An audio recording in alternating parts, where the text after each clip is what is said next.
Hello my dear friends, champions. మీరు ఎప్పుడైనా bank loan apply చేశారా?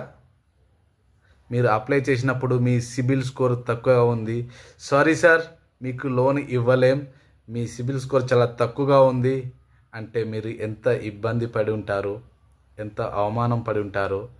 మీరు కూడా ఈ పరిస్థితి ఎప్పుడైనా ఎదుర్కొన్నారా?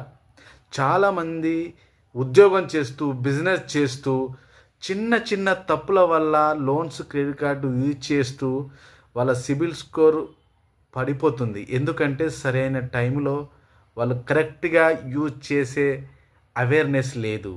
దాంతో మన సిబిల్ స్కోర్ పడిపోతుంది. మన కలలు, మన ఆశయాలు, మన ఇల్లు, పిల్లల ఎడ్యుకేషన్, బిజినెస్ ఫండింగ్ అన్నీ కూడా ఆగిపోతాయి. అసలు ఈ సిబిల్ స్కోర్ అంటే ఏంటి? ఈ సిబిల్ స్కోర్ 300 నుండి 900 వరకు ఉండే ఒక 3 డిజిట్ నంబర్. 750 ప్లస్ కంటే ఎక్కువగా ఉంటే బ్యాంక్స్ మిమ్మల్ని ట్రస్ట్ వర్తీ కస్టమర్గా ట్రీట్ చేస్తాయి. అండ్ ఇది ఎందుకు పడిపోతుంది?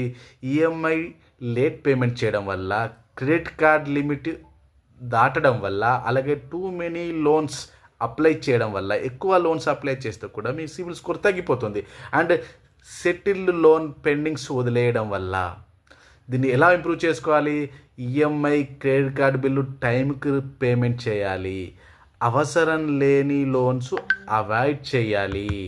అండ్ ఎస్పెషల్లీ ఒక హెల్దీ ఫైనాన్షియల్ మెంటర్ని, ఫైనాన్షియల్ అడ్వైజర్ని మీరు ఫాలో కావాలి, అడ్వైజ్ తీసుకోవాలి. గమనించండి, మీ సిబిల్ స్కోర్ అంటే మీ ఫైనాన్షియల్కి పాస్పోర్ట్ లాంటిది. అండ్ ఇది బలంగా ఉంటేనే మీ ఫ్యూచర్ సెక్యూర్ అవుతుంది. మీరు మీ సిబిల్ స్కోర్ చెక్ చేసుకోవడం, దాన్ని మెరుగుపరుచుకోవడం అనేది ఎలా నేర్చుకోవాలనుకుంటున్నారా? మా WhatsApp community loan ప్రెన్యూర్ wealth హబ్లో join అవ్వండి. లింక్ డిస్క్రిప్షన్ ఇస్తాను. మరిన్ని ఫైనాన్షియల్ టిప్స్ కోసం సబ్స్క్రైబ్ చేయండి. నేను మీ రవిసిద్ధుల, మీ financial friend, India top financial educator and world record holder. Thank you. Signing off రవిసిద్ధుల.